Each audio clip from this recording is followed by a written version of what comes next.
Hello everyone and welcome back to Tru Story.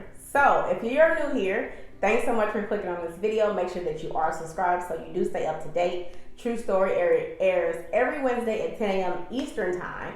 Tru Story is a combination of stories that has happened to me over my lifetime, how I've made mistakes, or how things have happened to me and that I have overcame.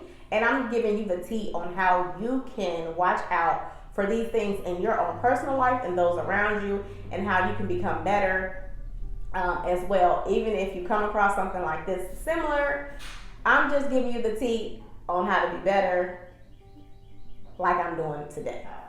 This topic may not be a topic that sits well with some of you all. This topic may offend some of you all. I'm prepared for that.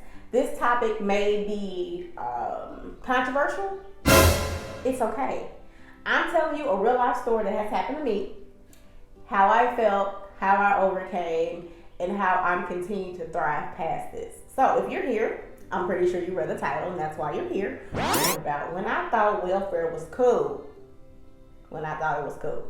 So if you like to know the story, how I overcame and everything, stay tuned. So when I thought welfare was cool, y'all, I'm laughing because I cannot believe I had this stinking thinking. So, I'm just gonna give y'all a backdrop. What happened to me, a young mother, of course, divorced, finding myself in a situation where I had money, I had a job, and I had things to rely on, but it just wasn't quite enough, right? Those around me, I had like friends that I kind of kept in contact with, and they were like getting their food stamps. They were getting their like Section 8 vouchers. They were getting all this stuff, and it seemed so appealing to me at the time. It seemed like, oh my gosh, they are living the life, right? I can go back to school. I can finish my degree. I can do all this grand stuff if I just do what they doing. That's what I thought way back then. Like, man, I could just go sign up, right? Man, that is so crazy that I thought like that, right? Some of y'all out there probably think like this too. I was surrounded by people either in my family or friends, neighbors, and just people like that that were just like, yeah, girl, all you gotta do is go down there or call down there and make an appointment, sign up, and they'll hook you up with some benefits, right? Yeah. I listen to those people. And when I listened to those people, I got my little food stamp card, signed up for Section 8. It was just kind of grand at first, right? I had an apartment. It wasn't a Section 8. Like, okay, let me piggyback. So I signed up for Section 8, but I didn't get approved, okay, for Section 8. What they approved me for was HUD housing. HUD housing, basically, if you don't know, it's a program where they go off your income. So what it is you pay 30% of your income to the landlord or to the apartment complex, and the government agency pays the rest of the portion. You have all these guidelines that you have to follow and all this good jazz. You can't make over a certain amount. You can't have this many assets, all this good jazz. But you're allowed to stay in there. And a lot of times out of 10, these places are pretty decent and they're in a pretty nice area, so to speak, depending on where you live in the world. So I did that. I didn't really have the child care assistance help. If I had to pay for daycare out of pocket. Had my own car at this point, and I thought I was thriving and moving and grooving, right? So I ended up getting this job. as a collector. So I was a collector, worked at a collection agency for quite some time, and I made really good money, y'all. I mean, really good money. Like, I was bringing home like $2,000 every 2 weeks. And probably like 18, 20 years ago, that was some fire money, okay? And especially for a young person. So, long story short, the part of them paying 30% of my rent ended relatively quickly for me. And I had to get off the program because I was making way too much money. So, lo and behold, by this time, Section 8 had called me where it's like, hey, your name came up on the list. Are you still interested? And blah, blah, blah. So I ended up getting a Section 8 voucher like a year and a half later. And I moved into these apartments. It was a step up. It was in a better neighborhood. I had my washer and dryer, my dishwasher, my garbage disposal. I was a 2-bedroom, 2-bath. It was in a pretty decent area, right? And at this point, I'm a manager, making good money. I am working 2 jobs, right? So I'm making even more money.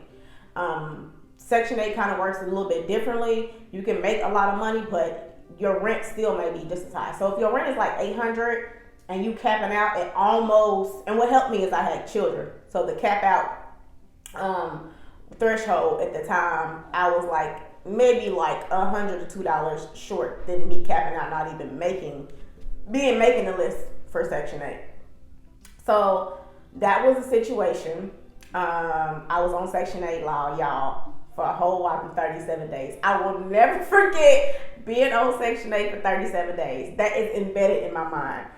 So it got to the point where I was on Section 8. I ended up getting kicked off Section 8 because, not because I did anything bad, but just because I had capped out the income, right? And then I just got to the point where I was like, forget Section 8, I hate food stamps and all this good jazz, right? I was irritated, I was mad, I was upset, you know. What are you saying, Ashley? This is what I'm saying.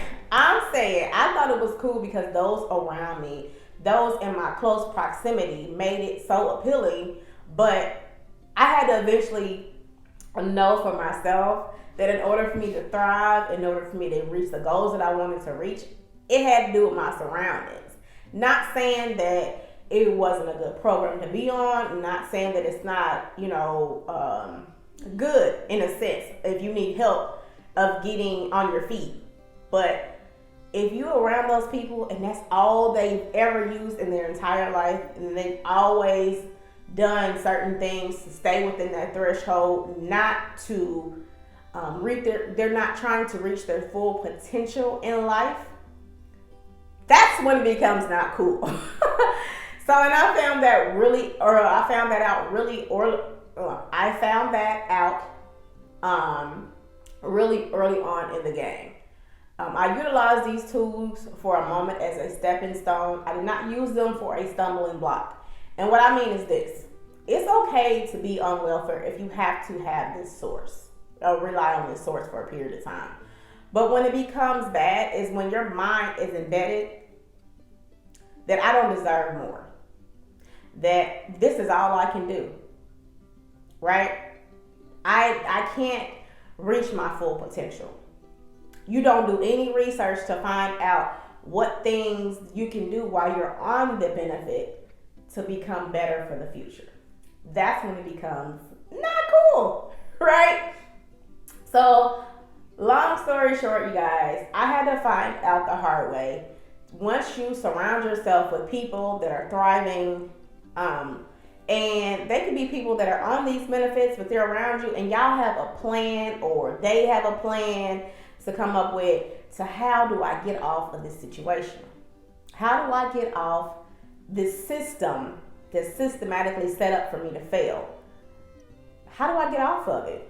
You need to brainstorm and figure out ways to get to where you want to get to. If you have dreams of becoming a doctor, if you have dreams of becoming a lawyer, if you have dreams to becoming an activist, if you have dreams to buy a nice car, to own a home, to get your credit together, have life insurance, because guess what? Being on benefits, it does affect what type of life insurance you have. It's considered an asset. So do your research, find out for yourself what things you want to achieve in life, and don't become complacent with settling with the bare minimum, because welfare is having the bare minimum, okay? The bare minimum. You can get out of that rut, but it's up to you to decide what kind of life you want to have, what kind of goals you want to achieve, how you want to demonstrate and set the setting for yourself, your family, and your friends around you. Set that foundation up to the point where generational wealth can be something that's obtainable. You cannot obtain that being on welfare. You cannot obtain that having that stinking thinking that this is the only thing that I'm good enough to have. You have to have that mentality that being on welfare is only temporary and not a permanent source of income. Okay? So I hope you all enjoyed this video. I hope it shed some light. that it's okay to be on this benefit. However, you're not supposed to use it for a stumbling block. I do believe you should use this for a stepping stone. Make sure that you are tuned in to Tru Story. Make sure that you all like, comment, and subscribe. Comment down below if you ever had to be on welfare, how you felt, how those around you treated you, or what kind of things that you can share about being on welfare that kind of makes you not like it so much. Or comment down below how you overcame. Share with others. Share this video. Sharing is caring. And until next time, like I always say, be kind to yourself, others, including strangers. Until next time, peace.